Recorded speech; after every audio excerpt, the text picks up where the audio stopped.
So I'm sitting here and I'm trying to figure out how our first kiss actually went, and I'm realizing that I completely forgot. Damn. And then we kissed. Well, no, that's just the name of the podcast. Julia and a guy sitting in a tree. K-I-S-S-I-N-G. Hello, and welcome back to And Then We Kissed, the podcast on the funny, the confusing, and the unforgettable stories behind my kiss list. I'm Julia, your host, and I am joined again by my dear roommate, Sophie. Hello. I am back. Back in the hood. The hood. Never left the hood. Well, you leave the hood regularly to go to flu. I don't go. Yeah, that's the hood too. Oh, that's another hood. Yeah. Is it a part of Second the hood? So many hoods. I'm beloved by the community. Well, welcome back. We have a daunting episode today, I'm not gonna lie. A rather serious topic. An extremely serious topic, one that I would prefer not talking about, to be quite honest. But good thing we do now. I mean, I think it's still very vital to look at it, because I have a feeling that a lot of people will actually be able to relate to this one. We're talking about number 26 today. It's a story where I thought that I fell in love, but I actually fell in love with who I was when he chose me. Starting in deep. Start going right into it. You can hear the apprehension in my voice talking about this already. She's making me so nervous by being nervous. This never happened before. It's a thing, but just like, hold my hand and we're gonna get through this. I am physically not able to hold your hand right now. I think we're too far apart. I meant metaphorically. For once, actually. Okay. You like me holding your hand, so I wasn't sure. Usually I do appreciate the physical touch, but for today we are quite far apart, so sure. It's not working. As always, we're not here to make out anyone as a bad guy. There is no right or wrong, and there's only my side of the story and how I remember it. He might tell it differently. That's okay. And we're all going to take what I am saying with a grain of salt. Sophie, what's your fun little drink? I'm trying out a supplements brand right now that you mix into your drinks. I actually had one of those on the last episode with my mom. Oh, okay. Okay, yeah, great. I took the milkshake one. And it's an iced tea, lemon and black tea flavored, and it's fantastic. I stole one of your milkshake ones for my fun little drink last time. My Forgive milkshake me. brings so all the boys Julias to the yard. Oh, the Julias, okay. Julias to the yard. Yeah, I have an orange soda thing. I'm excited. I forgot again how to open a can. You just open it for me, please. Princess treatment as always. Yay! Yay! Here you go. Thank you. I also have a straw with a little butterfly on it. Of course you do. Party people, let's get into it. You know that boyfriend you have when you're 19? Yeah, it's about him. It's my second boyfriend. It's my second relationship. Throughout this season, you have heard my first boyfriend. You have heard the story of how I didn't like him and then eventually broke up with him. And then I started really getting to know myself, kind of let loose and enjoyed my freedom for a bit. And at the point of this story, I had been single long enough that it was starting to annoy me. I wasn't that single that long. Back in the day, I was not single for like a long time. It was long enough that I could get over my past relationship and enjoy being single. And then as soon as being single really started to annoy me, I got back into a relationship. That was my pattern for a bit. I was back in that pattern. I was being annoyed. I wanted a boyfriend. I was lonely. I have always been a massive lover girl. And I just wanted to be loved. And even more importantly, I had no idea who the fuck I was during this time. It's insane how quick and easy it is to get a boyfriend if you just wanna. Yeah. If you're desperate enough, like, damn, there's a boyfriend. I've said this in the first episode of the podcast. Getting a man is easy. Just getting a good man is difficult. Hard. That's a whole different challenge. You guys have heard that I finished school and then I went traveling, and it was coming to that point in my gap year where I needed to start making a decision what I wanted to do. I still didn't know what I wanted to do, but there was a lot of outside pressure. And I was trying to figure that out. I was living with my parents, and it was that like glorious phase of, well, you're an adult now, start making decisions, but your first time ever decisions are scary as fuck, and you don't know what's right, what's wrong. And also, I've said this before, I'm the first daughter, I'm the first child, so my parents were also learning with me. They were also trying to figure out the balance between do we tell her what to do? Do we let her do it? And them and I, we were fighting a lot. It was that process of me fleeing the nest. Yeah. During that phase, I did not have a lot of friends. Well, I didn't really have any friends except for one, my best friend at the time. And my best friend at the time had a boyfriend. Her and I hung out a lot with her boyfriend and his friends. He had an entire like little collected gang of nerds because he was a nerd himself. I'm just imagining like a weird boy basement and you're all guys. There was a basement, actually. There was, right? There was a basement. There was a basement. There was a basement, in fact. And it's all those boys and you two, and you're sitting there next to each other, and I'm like, yeah, this is great time. No, we went out. Okay. I'm still friends with a lot of them. She is not together with him anymore, but we're all still like collectively friends. But important for the plot, they were all nerds. That is unfortunately important. So we're hanging out with the boys, let's call it. The boys. And one of them was a guy that was really cute, and him and I really hit it off right away. We became really good friends. And mind you, this story is actually not about him, but this is relevant for the plot, unfortunately. It's insane. It's insane. The plot is... There's a lot to unpack today, let me tell you. So him and I get on fabulously, and in this phase of me trying to figure out who the fuck I am, he is supporting me emotionally a lot. So much so that I kind of mistake the emotional stability he was giving me for love. And well, he was a nerd and he never had a girlfriend, and there's this girl that's showering him with attention, and she's kind of like, hey, we should be together. And he just said yes. He didn't actually want to be my boyfriend. He's told me this afterwards, but he said yes. So we get into a relationship, you know, like one where you're friends and you don't want to kiss, but somehow you're calling each other boyfriend and girlfriend. Yeah, so she didn't want to be in a relationship with him either. No, I was not attracted to him. Yeah. Like, I really valued him as a friend, but I did not want to be in a relationship with him, and neither did he. It was a really weird 3 weeks. We only dated for 3 weeks, and it was not that big of a difference to us being friends. It was a thing. Good that it ended so quickly. I mean, the way that it ended was not good. And Yeah. this is where we actually come in. So the boyfriend of my best friend was throwing his birthday party. All of us are naturally invited. We kind of all go there. And except for one guy, I know all of them. And who is this one guy that I didn't know? Drumroll, please. My The next second boyfriend. So I go into this party, the girlfriend of someone, the girlfriend of a nerd. The thing is with me and nerds, I appreciate nerds on a platonic level a shit ton. I love people in STEM. I mean, both of my roommates are women in STEM. I am so happy to be surrounded by people in STEM, but I do not fuck with STEM. I do not fuck with nerdy stuff. Like, I'm a nerd for interpersonal relationships, but that in itself is not something that a lot of people are interested in on a nerdy level. Yeah. So your typical nerd is something that I've just never been attracted to that much.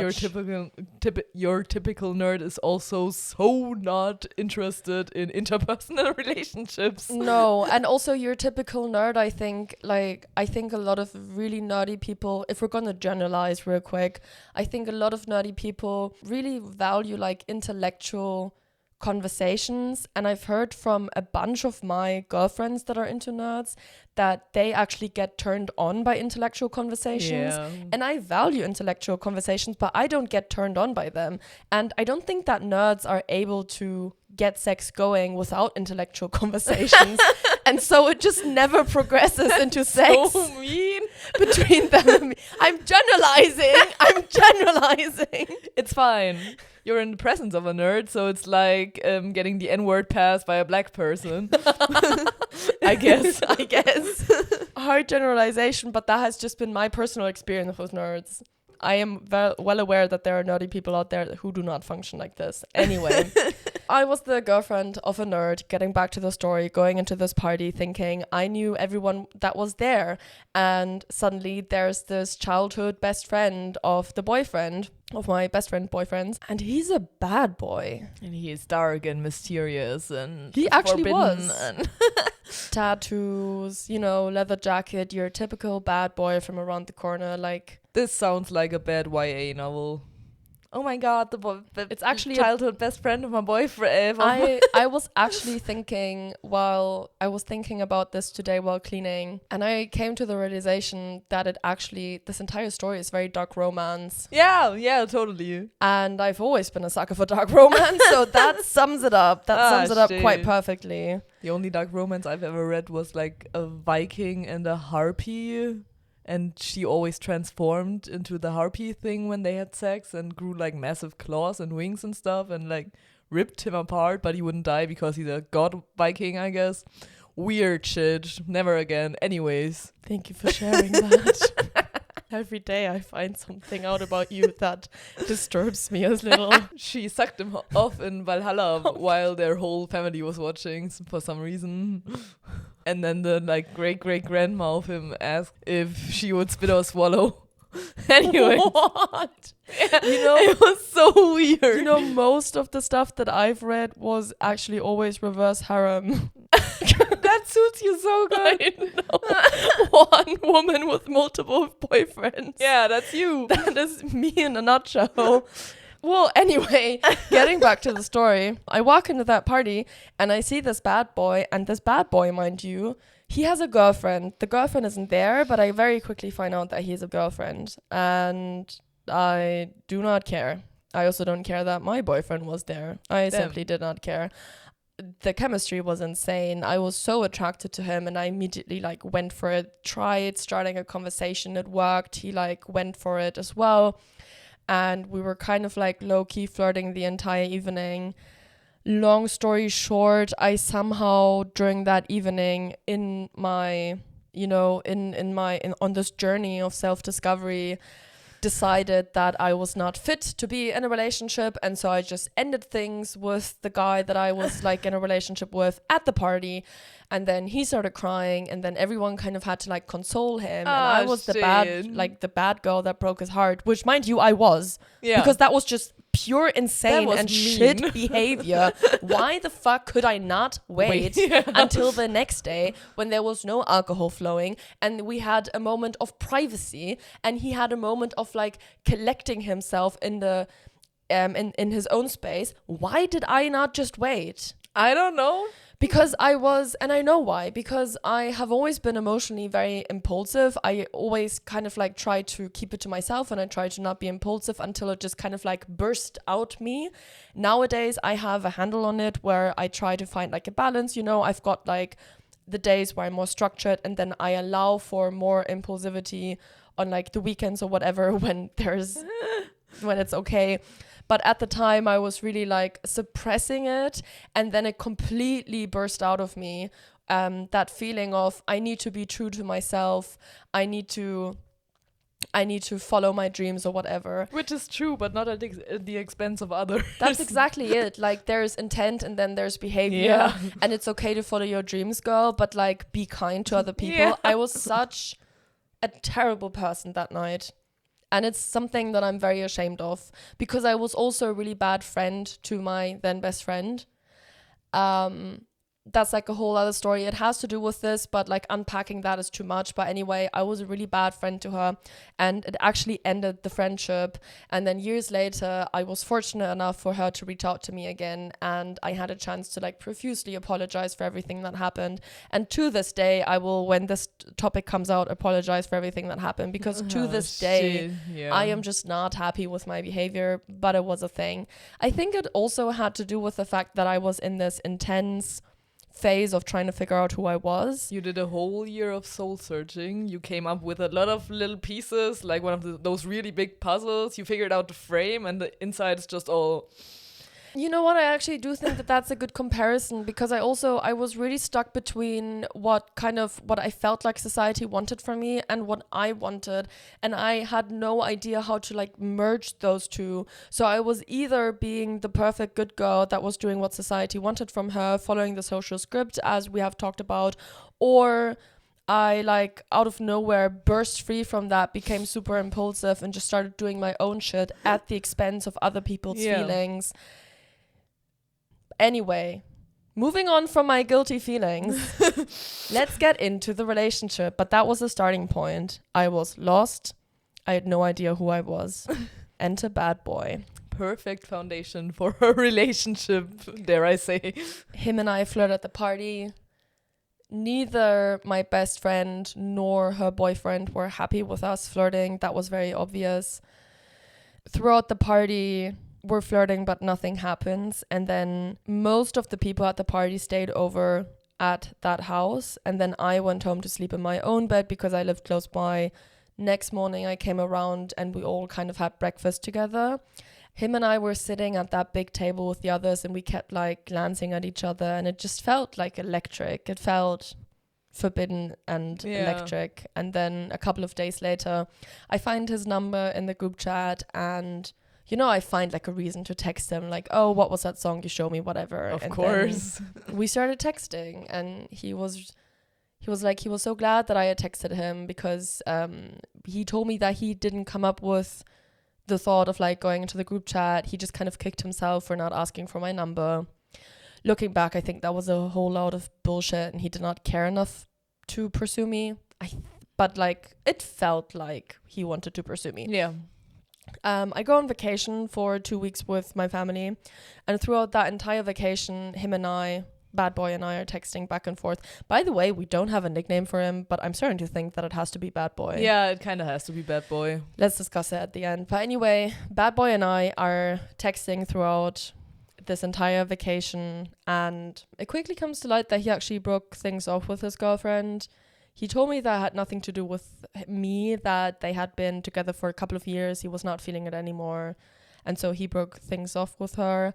And him and I were texting a lot and we were connecting and I felt so seen. I felt very, very seen by him. Now, mind you, he did not see me, but rather a version of a perfect woman that he was projecting onto me. Which worked because you didn't know who you were. So you just took on this projection and exactly became her.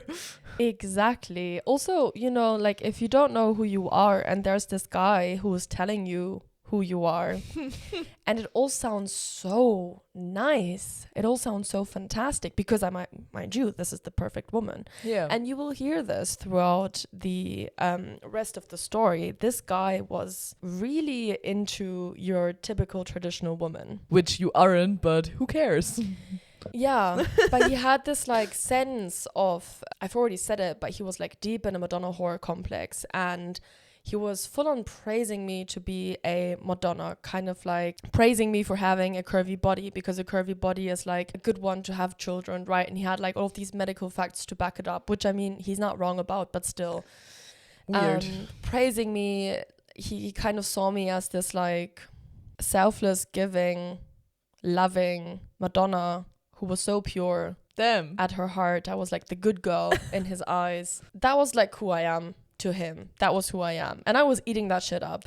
Because, I mean, I had just been an absolute terrible friend to multiple people. Yeah, you were battling with guilt already, and then this guy comes in and tells you, you're not that person. You're not that person. You're amazing. They don't understand who you are. Yada, yada, yada. He was making excuses for me, and I was like completely on board with that because I was also not at a point where I could actually own up for the, you know, shit that I had done. I'd always been someone that really wants to act in a morally correct way. I've always thought of other people, and so when I didn't do that moment, that like really hit me hard and for good reason should have sent me into an identity crisis. Yeah.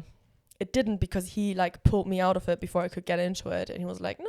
Would have been important, but... It would have been important for my process, but I postponed that to a later date. So after those 2 weeks of us talking and texting and whatnot, I think also we like phone called at one point or 2 times or so. We decided that we should meet up. And I don't know how that came to be, but we were like of the opinion that we should be fuck buddies. Chemistry was high. I don't know. Sure. That sounds logical from all I've heard. I guess. I don't know. I was happy to be seen. I think I was willing to do anything that he wanted me to do. And I think he was not willing to invest before like properly meeting me or whatever.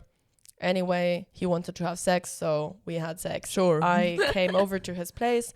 He had his own studio apartment. I was living with my parents, so I get over to his place and, and then we kissed. I don't know how the fuck that happened because unfortunately I forgot our first kiss, which is wild, but If it you forgot, it happened. wasn't that important. Then in the middle of sex, I felt like we kind of needed lube. Yeah. He didn't have lube. And so I was wearing, like, I had come over to his place wearing this, like, really tight jeans mini skirt. And we had decided that we're going to, like, take a break, go out, go get lube, and then come back. And I didn't want to put on the mini skirt. So I put on, like, his joggers or whatever. Yeah. We go get the lube, and then we go back to his apartment. Mr. Man forgot his key. What? Mr. Man then proceeds to call his mother.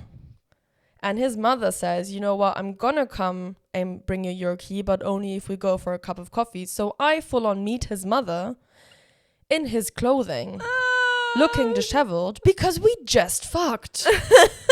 Oh my god. She's super cool about it. At one point, like, I go to the toilet and she just kind of like turns to him. She's like, new girlfriend? Like, she knew that he had just broken up with his old girlfriend 3 weeks ago. And she was like, new girlfriend? And he's like, no. And she's like, okay, I gotcha. And then they just move on. Okay. But she was also extremely punk rock. His mom was very punk rock. We love punk rock moms. Did some very sketchy things, but also some really cool things, like morally sketchy, but also did some cool things. She was an overall really cool woman. So we go back, we fuck again as soon as she's gone. Okay, whatever. And this kind of like goes on for 2 weeks where I come over and we fuck and it's nice and we're like connecting and we're cuddling and, we're doing all of that like really intense shit. And then kind of 2 weeks in, at that point, I had known him for 4 to 5 weeks. 2 weeks into us fucking, I kind of like, we're walking close by to the red light district for some reason, because I mean, if you know German cities, red light districts are always kind of like on the border of the city center, so it's really not that difficult to avoid find it. Like, it's very easy. Yeah. Like the best shops are also somehow close by to them, or like the best techno clubs or whatever are in them. So we're walking on the vicinity of one, and I don't know why, but it's not even that important that we were close by, but it's just like such a thing. And I kind of turned to him and I'm like, shouldn't we like be in a relationship? Like, isn't this a relationship? And he's like, yeah. And so that's how we got together. Damn. And lo and behold, 2 weeks later, I move in, because what else do you do with 19? Into His apartment. Into his studio apartment. Yeah, well, you wanted to get out, so you got out, I guess. I wanted to get away from my parents. The fighting was getting really intense, and I was madly in love with this man. I mean, was I in love? I barely knew who he was, but I was definitely in love with how he saw me. And he was more than happy to accommodate me, and it felt right. It wasn't right. Of course not. But it felt right. Mind you, I would say to a certain degree, I was kind of between a rock and a hard place. I had no money to move out. It was really difficult for me to move out. It was really difficult for me at the time at home. Yeah. So I don't know if there was a choice that I could have made that would have been better. I think any choice that I would have made would have not been good. Probably. I also just think that that's part of like growing up. Making bad decisions, or making decisions for the first time and having to own up. Oh, for sure. For the consequences that happen then. For sure. That's kind of... They always say don't move in with your partner just because you have to move in with your partner because you want to move in with your partner. Which is really good advice. But from a privileged perspective. You were young and you weren't that privileged and your parents would have driven you mad. Like, no, I was quite privileged. You were quite privileged, but you didn't feel very privileged because you, like you said, you had no money and you were fighting with your parents all the time. I think I was very privileged, but I didn't have an understanding of the privilege. I didn't have an understanding of resource and how to get there. I think I was almost too privileged because I also was not able to work. Like, you know that like that stupid girl, rich girl representation in a movie where she's kind of like, what do you mean work? What do you mean like work 5 hours? But I've been here an hour and I broke a nail. I need to go to a nail appointment. That's kind of how I was. Yeah. To a certain extent. And it felt impossible for me to work. I did work every now and again, but it was difficult, whatever. So I move in with him. We're so happy. We're so content. Both of him and I are extremely passionate. We're so lovey-dovey, spending every waking moment together. He has school. I'm over the summer. I don't have a job and I also don't have school or anything. I wasn't starting my next step until that fall, so I was able to completely and utterly focus my life around him. Yeah. Amazing. Oh, love that for me. Love that for me. I bet he loved it too. Bet he loved it too. Sure he did. Of course he did. Because, I mean, mind you, I was the good girl, the pure girl. The He housewife. No, I do think that him and I think it was fairly fine. Okay, That at was least that. Yeah, I don't think that he like deemed me to be his housewife. I have to give him that. Damn, yeah. And that's one of the only things I can give him, actually, in fact. So we're getting to a point where I think I have rambled on long enough and everyone is kind of wondering why the fuck he was so toxic. I have definitely already said Madonna horror complex, but let's get into the entire dynamic that then would follow me for months to come. Mr. Man was really stuck in a Madonna horror complex, and I think he never said so, but I think for him, I was kind of like the blessing. He had fought his demons and he had apparently done some not so good stuff in the past. I don't know what he did because he only alluded, he never told me, but he was definitely battling with like guilt throughout our entire relationship with his past. And I already hate that. it was such a great thing. Also, mind you, we were the same age, so it's not like he was older. I think that for him, I was like the God-sent pure Madonna sent to him as a blessing for having gone through his demons. Sure. That's the best way I could describe it. Which is a wild thing because I am in fact not a human to be put on a pedestal. Yeah. I make my own mistakes. Glorification shit is horrible. Yeah. I mean, I was eating it up. Of course you did. It's amazing if you don't know who you are and you are battling guilt yourself and you feel so shameful for something and then this other person completely glorifies you. Yeah. That's an amazing feeling. But I mean, that feeling only lasted as long as he was happy with what I was doing. Of course. Because, well, lo and behold, as soon as I did something that he didn't like. You became the whore. Not in the beginning. Towards the end, it started becoming more of the whore and the Madonna side was less so pronounced. But at the beginning, I was mostly the Madonna. And when he was not happy with me, he was simply taking away love. He was simply kind of like excluding himself from the relationship and just kind of being like, you know what, I'm shutting you out. No more intimacy, no more love, no more affection. Also not really like telling me why he was doing that. I had to figure it out on my own, kind of walk around on eggshells around him until he then told me. We would have massive fights because, I mean, I'm an outspoken person with opinions and I was adamant that we talk about shit. And I mean, we did talk about it sometimes and it was these endless cycles and discussions. And I mean, it could have been the smallest shit of what I did wrong. Because here's the thing, he was a massively, massively insecure man who felt the intense need to not only perpetuate gender roles, he also felt the intense need to tear down anyone around him behind their back. So many red flags. Yeah. That he already showed me in the beginning of our relationship, because also the way that he praised me would also be like, you're not like other women. You know, other women are this, other women are that, and you're not like better. that. And then he also got like really protective, really jealous. And whenever I was telling him about one of my classmates or a friend of mine or whatever, he would just randomly start like tearing down these men and, you know, be like these skinny, stupid, whatever, anything that he wasn't, kind of like saying that they weren't real men and really tearing them down for that. What an insane world for you. That you have to put down any man for your ego and have to put down any woman for your girlfriend's ego kind of, or to glorify your girlfriend. It was also, he was really insanely adamant on how people perceived him. And I think that's also one of the things that really drew me to him, because it was very clear that access to him was very exclusive, immensely exclusive. And he was your typical dark romance bad boyfriend, like bad boyfriend, which is to say he treated everyone like shit except for his glorified girlfriend. And I was eating that shit up because I was not the one that was being treated badly. Yeah, for sure. You know, he is just a misunderstood young man that had to go through some shit, God knows through what, but I'm just going to believe him.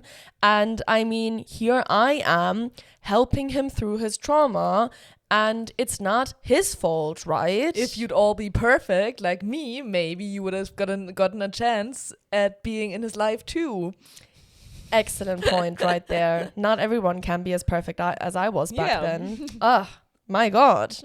He was so adamant on being mysterious and exclusive, and he was also really adamant of like how people perceived him. That was something that he talked about constantly. Like, he must think I'm so cool. He must think I'm so like bad or bad boy or like tough or whatever, or strong or God knows what. He went to the gym all the time. His physique was massively important to him. And I think that he had also done some shit in the past just to make sure that he could be perceived as this, like, in German we say Macher, you know, like as like the it guy, kind of, to say. It guy.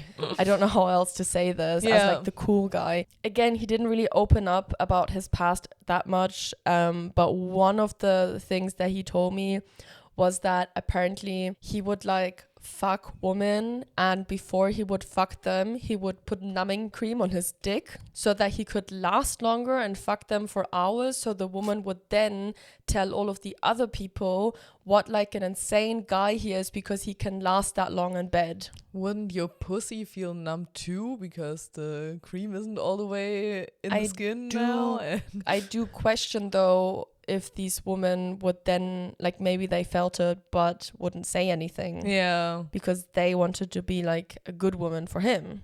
Yeah, because he's manipulative like that. I'm sure that was his thing.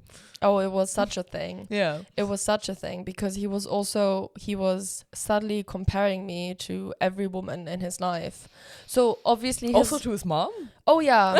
obviously no one compared to his mom of course ever. Not, yeah. And his mom could do whatever she wanted, and he would just do it. And I don't know enough about her to say if that was like her fault or whatever, but he should have like set up boundaries for the sake of our relationship, for the sake of him. I mean, his upbringing sure had a role in it, but for sure can all blame it on the parents. Can't, like, I don't understand their dynamic well enough. But you know, stuff like we were having sex, and whenever she called, he would just pick up, and she'd be like, hey, let's meet up for coffee, and he was like, we'll be right there. And I was like, well, aren't we like spending quality time? He's like, it's my mom, I can't say no.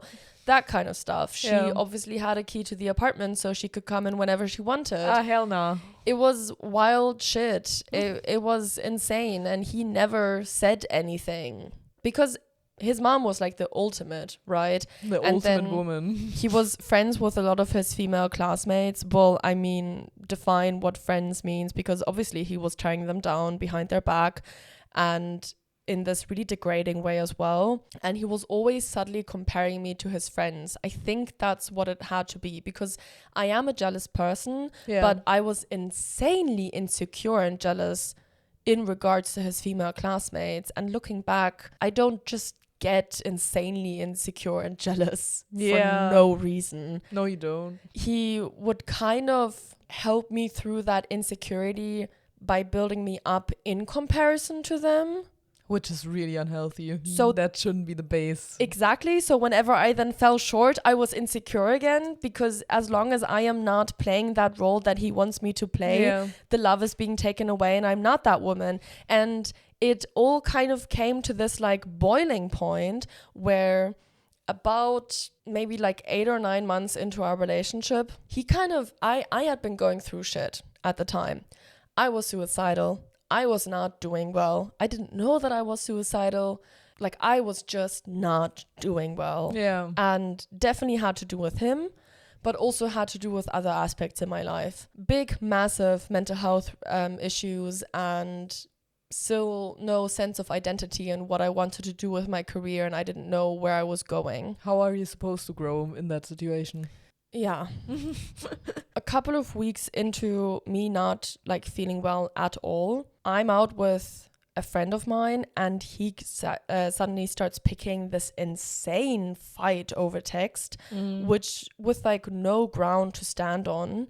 And I was confused, but also he was like hitting all of the right points. So I got like really emotional about it, and I started fighting back. Yeah. And he like within like minutes escalated it to, you know what, come over right now and pick up your stuff. I'm throwing you out. Damn. I was like, I am not coming over. I'm going to stand my ground. But my friend who was with me, she was really concerned, and she was like, I'm not letting you go there on your own at a later point. We are going over there right now because I want you to have like someone with you when we're doing this. Smart. She did not like him. Fair enough. Smart. Fair enough. That was really smart of them. Yeah. I'm actually really grateful to already have had like good friends, right? That were like there for me. So we go over. He has a friend with him as well. He's being insane towards me, like smirk towards me, kind of like teasing me, but in like this really bad way. Yeah. You know, like pressing all of my buttons, watching me go completely insane and like screaming and stuff, and getting really emotional over it. And he was just kind of leaning back like, look at you, you're acting up so much, like insane behavior. And he's making me pack up everything in the studio apartment with his friend and my friend watching. And then in the end, when we're about to leave with like so many bags, he pulls this insane move where he goes to his wardrobe and he gets out this like really female looking t-shirt, which is like obviously not his. Yeah. And he goes like, wait, I think you forgot something. And he says it with this like smug smirk, looks at me, because everyone knows this is not my t-shirt. Oh my god, I'm so stunned right now. That's such a good story. I'm just like sitting here, jaw open. Because everyone knew it wasn't my t-shirt. I'm about to lunge at this man. Everyone is trying to keep me from it. Yeah. My friend is pulling me out of the apartment. We bring my stuff to my parents. I'm telling my parents everything. They're just kind of like stunned. And then my friend and I go out to go eat somewhere. You think that's what happened to his last girlfriend too? You think that's why they broke off so fast? We did not break up that evening. Oh, damn. This is not the end of the story. You guys hearing this? Okay, do go on. So, you know, after my initial shock of coming to an understanding that this man had cheated on me, Yeah. and being completely in shell shock of what just happened, I'm like, this is so out of character for him. So I get really concerned. Sure, you got concerned. Do go on. I was like, oh my God, what happened to my poor boyfriend? So I start calling his mom. She can't really give me an answer. I'm bombarding him with calls until he finally picks up. And then this kind of conversation happens where he kind of just agrees with whatever excuse I just give him. How did you get there? Damn. Because, I mean, you know me, I'm like a big overthinker. So Yeah. I was just like, with everything that I knew at the time, was trying to piece all of this together. Because, I mean, mind you, while he had been acting hot and cold towards me throughout our relationship, he never was that bad towards me. So for me, from my perspective, that was like a big out of character moment. Yeah. Looking back, that was very much him. But I didn't know that side of him. And so I was kind of trying to be like, you know, mental health crisis, you know, what's up with you? Are you not feeling well? That kind of shit. And I was giving him all of this information, and he was just kind of like, yeah, that's it.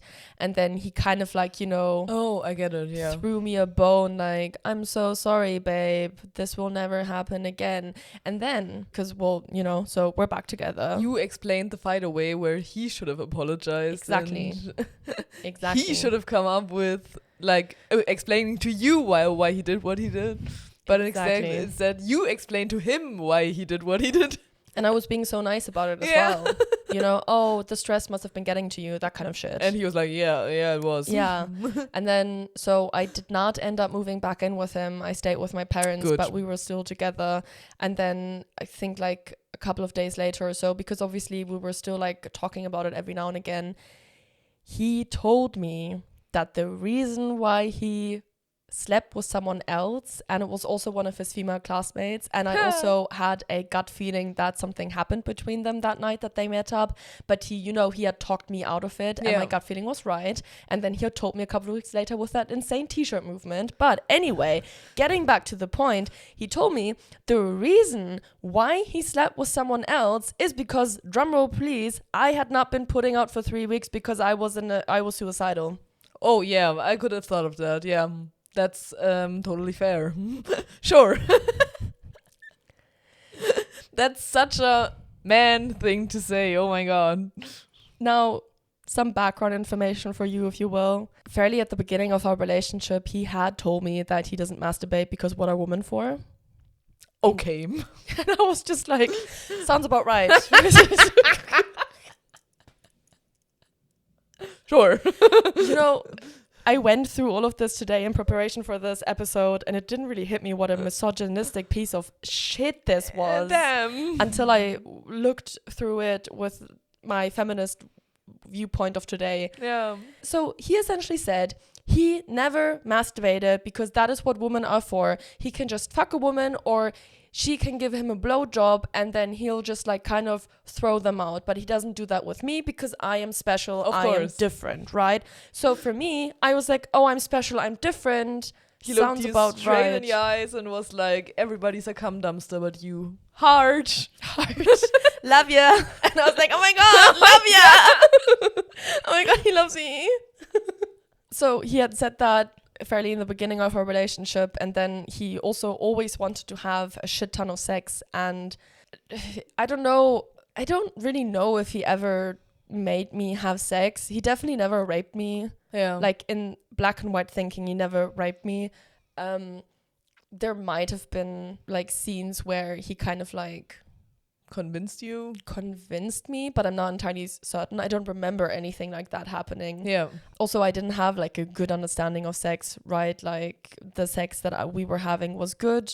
I was very happy with it. Looking back, obviously it wasn't, but like for the time and for my experience, that was good sex. And so I think also, mind you, this is something that I know about myself. When a person is showing me a lot of affection through sex, I will want more sex because that is when I get affection. So I could imagine that he didn't really have to convince me to have sex. Yeah. That I just wanted sex because I felt loved and wanted by him. He and could have taught and just desired. withdrawn love, and then he would come around and was like, "Want to have sex?" And you were like, "Yay, love!" Yeah, probably Yeah. good enough. Like, and I mean, we know that it's still easy to manipulate me, so worked. You didn't hear that. You always manipulate me, though. I manipulate you. Just yesterday, when you What were did I like- do? Because Oak showed up again. Yeah. And then I was like, I don't know if I want to like go to the bar where Oak is. And you were like, but you gotta show him how good you look right now. And then I was like, you know True. what? You're right. I should go over. And that's the only reason I went over. True, it's too easy. Never It's mind. too easy. I can't not manipulate you. It's your fault, actually. Just don't be that easily manipulated. And I Exactly. wouldn't manipulate you. Just really think about it. But so he always wanted a lot of sex, and he was also adamant that I was going to be the mother of his children, and he also wanted to be a father quite young. And he was, I don't know, like I talked to him after he had cheated on me, and because it didn't bother me as much that he slept with someone else, it rather, the intent behind it bothered me. Yeah. And the way he showed you, I guess, like, or told you. Yeah, and the way that he showed me was Yeah. absolutely insane. But the fact that he had slept with someone else, that was fine, whatever. Like, Yeah. I've never been that jealous regarding that. It was really the intent behind it and the level of distrust, because he had assured me that they never slept together. Yeah. And he had told me that, like when he had told me that like I hadn't put out in 3 weeks and God knows what else was he supposed to do, I was like, you want to have children with me. And he was also in the like medical field, so he knew his shit. And I was like, you are well aware that a woman cannot have sex after giving birth for like a longer amount of time afterwards. And he was like, that's different. I didn't get it at the time. How is that different? I can explain it now, because if I'm not having sex with him yeah. while I'm not pregnant, not having a child, whatever, I am not fulfilling my duty as a woman towards him as his girlfriend to sexually please him. Sure. But if I had just had a child, You're on maternity leave. no, then I am fulfilling my duty as a woman to bear him children. Oh. So I am the pure Madonna who I'm supposed to be, and that is why he can then take himself back in his needs, because Sure. I am still like fulfilling my role towards him. Yeah. Mind you, he's insanely the type of guy who would, as soon as I would have gotten the medical yes that I could have sex again technically, he would have for sure started pressuring me. Because Of I've course. heard, I don't know if you've heard this, I've heard that for a lot of women, they don't feel comfortable having sex until like maybe even so a year after giving birth. He for sure would have never accepted that. No. It would have been the medical yes, and now we're having sex again. Yeah. So insane behavior, but I mean, hey, I took him back. We're happy as can be. Good for you, I guess. Kind of. Are we happy? I don't know. Because that was like the moment where I started becoming less Madonna and I started becoming more whore. Yeah. There was this one event where we went to, this was like a, you know, a small kind of private event where people could showcase their talents, and they had like a very, very tiny stage, and on that stage towards the end of the event was a DJ. Now I thought that DJ was really cool.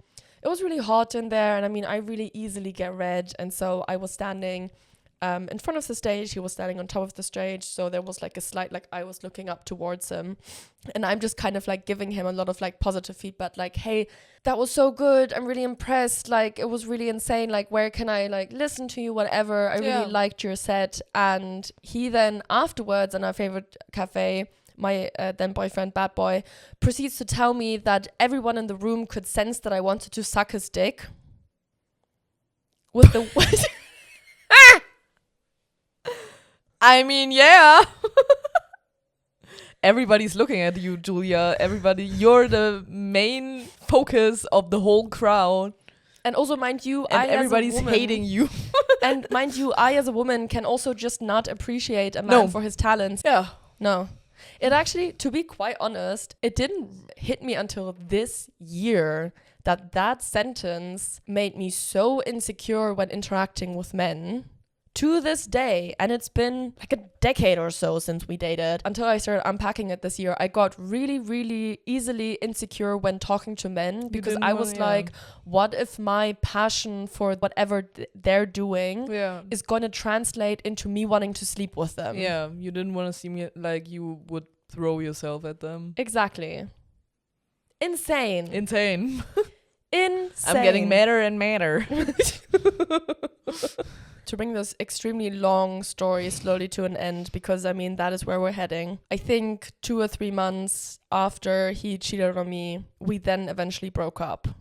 We broke up a couple of days after our 1-year anniversary. The way that it happened was that I was gonna be on vacation again with my parents over the 1-year anniversary. I was not happy about that, because anniversaries have always been a massive thing to me, but it just didn't really work out in another way. I went on vacation with my parents to this one country, and I don't know, like before we went on vacation, Bad Boy and I had such a lovely little getaway where we got out of the city, got out of the apartment, and we were daydreaming about our future together, because I mean, consciously, it never hit me that this might end. I was just kind of like, things are getting better, or they're the same, or whatever. Like I was still like steadfast to hold on. I could not let go of him. How could I? Because if I let go of him, I let go of my identity. Yeah. Who am I if I break up? I could have never broken up with him. He had such an iron grip on me. And he was like, we were daydreaming about our future together, you know, that we were going to have children and do this and do that and whatnot. And I felt so safe and so secure going into this vacation, just like insanely happy, you know, and we're going to like celebrate our 1 year anniversary after you get back and it's going to be amazing. And then I go on vacation and really quickly within the first couple of days, he is suddenly not interested in me anymore. And like his entire behavior shifts and he's just disinterested. Does not care for me. Takes it all away. But Not surprising. It felt different than it did before, because there's like actively withholding love from me to get me to do something, and then there is just really not caring for me anymore. And I could sense that it was different. A couple of days into the vacation, we had a phone call. I was like walking outside of the city center of wherever we were at, and I was like talking to him on the phone, and we were fighting, and it was just not really getting anywhere.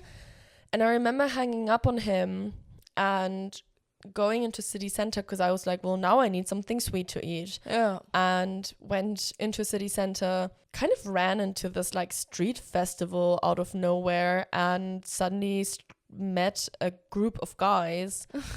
And before you know it, this entire evening is like happening. And I'm just kind of like, you know what, fuck him. I'm just going to let loose and I'm just going to enjoy the evening.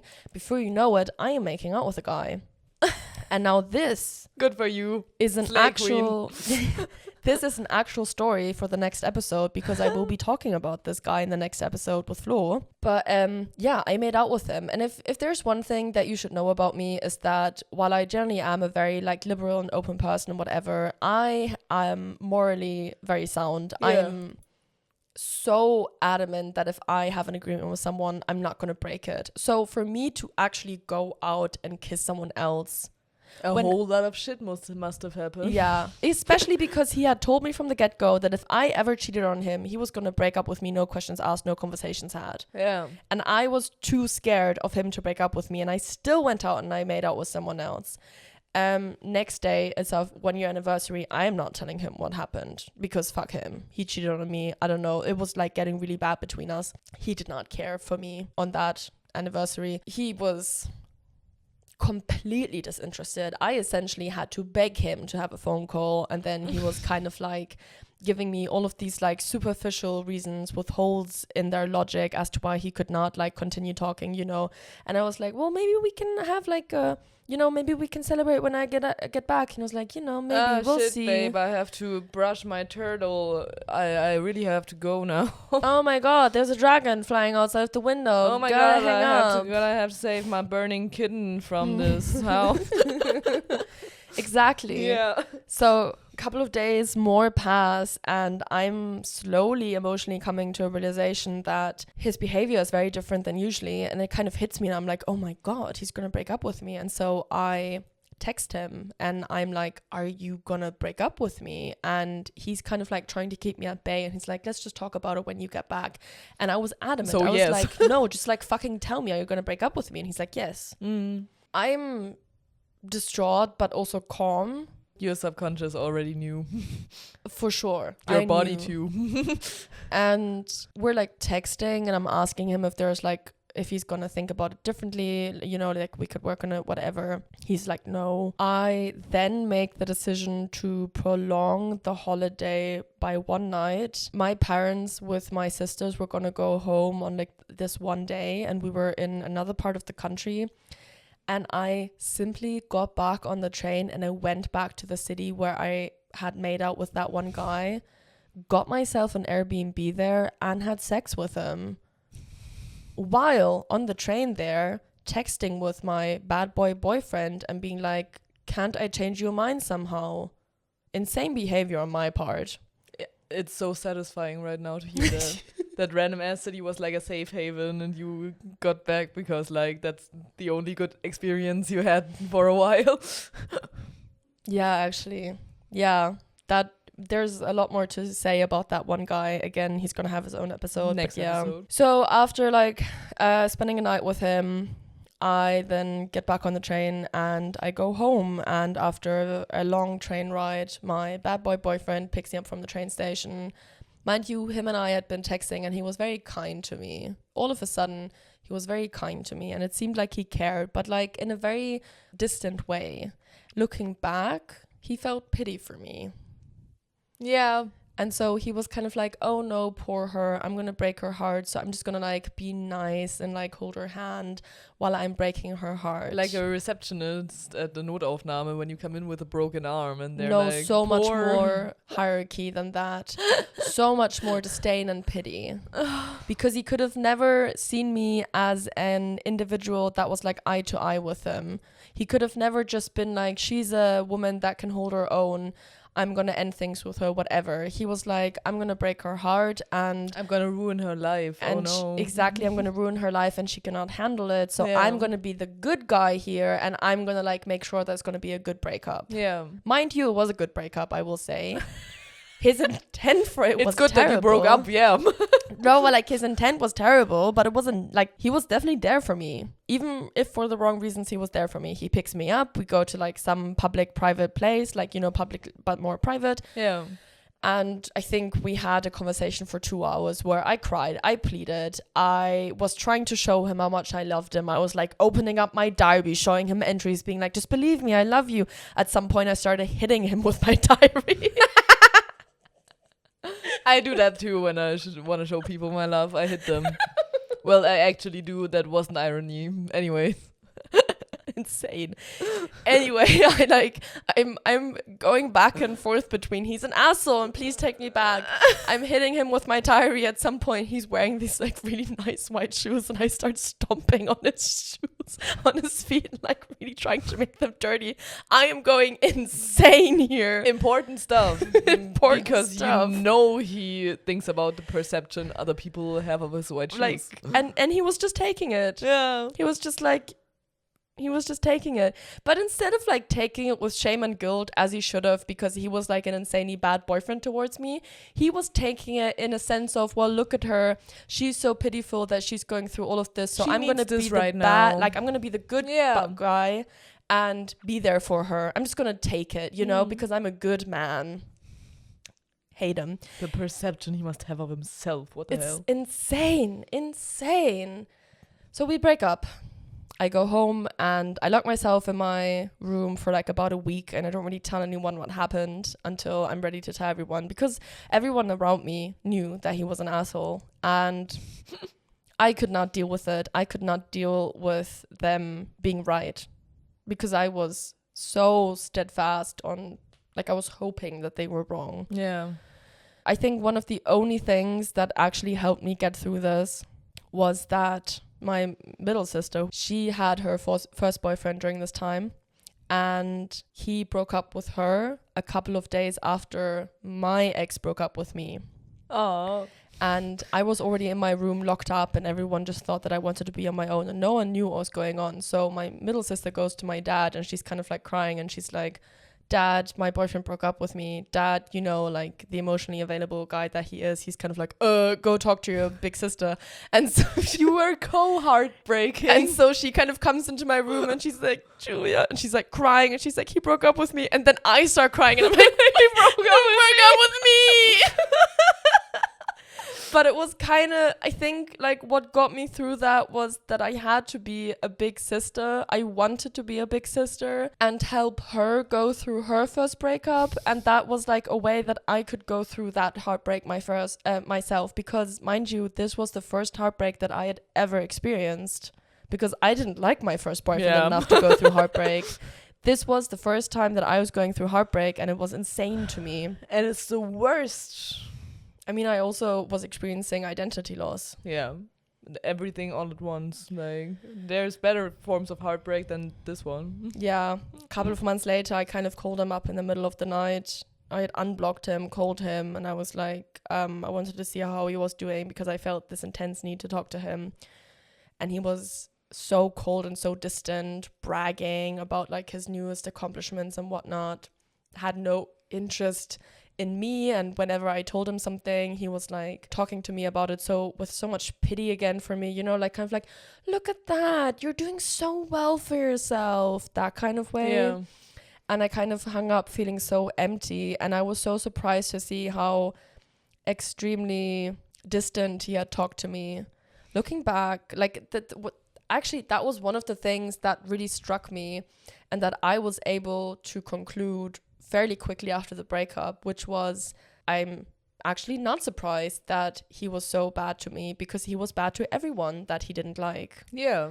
And And he stopped liking you, so he was bad to you. exactly. And that actually became one of the driving factors in my future partnerships then, that I was adamant that this future man of mine needed to be kind to strangers independently of anything he got out of that relationship. That's so important. Never occurred to me until then. Yeah. I met him a couple of months after that at a cafe. Hated it, hated every moment of it, especially because it seemed like I was the only one going through it and he was just not affected by it whatsoever. Yeah. Which makes sense, because he had heavily manipulated. He had completely stripped me of everything that I was, fed me with validation, made me so insecure, gave me an identity, and then ripped it away from me. Yes, I was affected more than he were was. affected. And that was it. That was the end of it. And that was the first time that it really took me like a long time to get over someone. And I still had stuff that I was battling in my then relationship afterwards that followed like at a later point. Yeah, but that's the story. That's the story of the bad boy boyfriend. Which actually brings me to the question what we're going to nickname him, but I think bad boy will be fine, I think. He's the bad boy.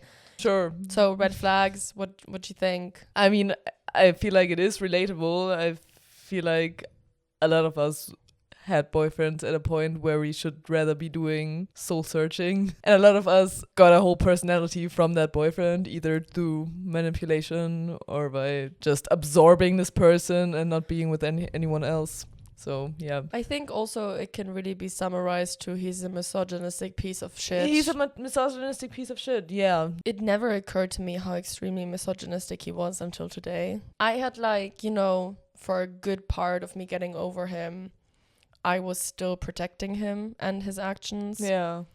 And didn't really hit me until I was in a new relationship years later. That's when it slowly started clicking how bad he was. But I never viewed it through a misogynistic lens, like a feminist lens, where I was like, oh my God, he full on objectified me. He full on commodified me. There was also a lot of hate towards people in general. And there was especially towards women. A lot of hate towards women. Yeah. He was insanely opportunistic. Like, he only ever dealt with people and situations when he got something out of it. Oh, yeah. I now know that he's a father. Which is insane, because might I remind you that we're the same age. Good thing you're not a baby mama. Good thing you're not his baby mama. That's the one good thing that came out of this relationship, that I did not have a child with this man. L man. It's just so wild, because it never occurred to me that I had met a man that was so insanely misogynistic. Yeah. And it feels really destabilizing realizing that. I can imagine. Because why would you ever let such a person into your life? Uncovering this insane year that I was so intimate with a man that hated me. Yeah, he really did. That just hated me. I don't think he actually ever liked you. No, I don't think so either. I don't think that he was able to like anyone. Yeah. Red flags for me. I was a really bad friend. Yeah, to the other people in the story. Yeah. And you should have listened to them. Like, later on. For sure. Like, if everybody in your surroundings hates a person, then there's probably a reason. Not a lot of people told me to break up with them. Yeah, a lot fair. of people just kind of let me do my thing. And if there's one thing about me, is that I need to see things through to the end. Yeah, that's true. You know that about me. I cannot just take someone else's opinion on and just take their word for it and go with it. So, which is also a good thing. Yeah, I need to live through the experience. Yeah. Some could argue the cheating in the end would be a red flag. But yeah. Come on, guys. Do we really think so? I don't. I don't think cheating is good. Of course not, but it was an insane situation. And this action really didn't reflect you as a person and still doesn't. So I don't think it can be categorized as a red flag because you were a mess and everything was a mess. I think a red flag was also me attaching myself to a man when I had no identity of my own to speak of. Obviously, yeah. And then like moving in with him immediately. So many red flags of my own as well. Perfect recipe for this relationship. You only make that mistake once. So I was definitely not a good person in this. He was a much worse person in this. And you live and you learn. And I definitely learned a lot because this is like, there's a reason that we're ending this season with this story. I mean, we're still going to talk about the guy that I cheated on with. And it's going to be a lot. It's going to be such a better story because also it was really important to me that we don't end the season with this story because I knew it was going to get heavy. It's a 2-part episode. It's a 2-part episode. Welcome. And next episode, you're also going to hear why we're ending this season, why we're ending this phase with this boyfriend. It kind of ties into everything. But yeah, so a lot of red flags, no green flags, so to speak. Kiss, marry, kill. I feel like we need a new category for him. Like, we killed off so many guys, but like they were all fine compared to this somehow. Kiss, marry, kill, castrize, I don't know. Castrize, that would take away his ego, right? What is a man without his dick? It actually really would. Yeah. Kill, castrize, whatever you want. That. Legally. For legal reasons. Nobody's getting castrized or killed. This is not us saying that we have an intent to do so. We're just having fun. Please don't come for us. Yeah. For legal reasons, this is a joke. It's a meme. Do you have any concluding thoughts on this relationship? Just pain. So much pain. I think I have to process some shit too, actually. There's a lot of processing going on. Yeah. We'll come back to it. But I'll tell you my concluding thoughts in the next season. There you because go. this is the last episode I'm in this season. Oh my god, true. Last episode for you of this season. Yeah. We're gonna see you again in season 3. Of course. You definitely don't have to like prove yourself to Of course not. Flo does. Flo has to prove himself. He's again. a man He's with a man. microphone. It makes sense. But you obviously get a space in this. It makes sense. Yeah. You're gonna have a couple of months and then you're gonna be back. Sounds good. Okay. Well, guys, thank you so much for listening to my thoughts and feelings on the bad boy that I dated. Comment below if your 19-year-old boyfriend, like the boyfriend when you were 19-year-old, was also that bad. Like and follow along on the socials. They're linked in the description box as always. In 2 weeks' time, Flo's going to be back, like I already said, to talk about the guy that I cheated on bad boy with. Until then, kiss someone who does not hate your guts and report back with the details. See you. Bye. Bye.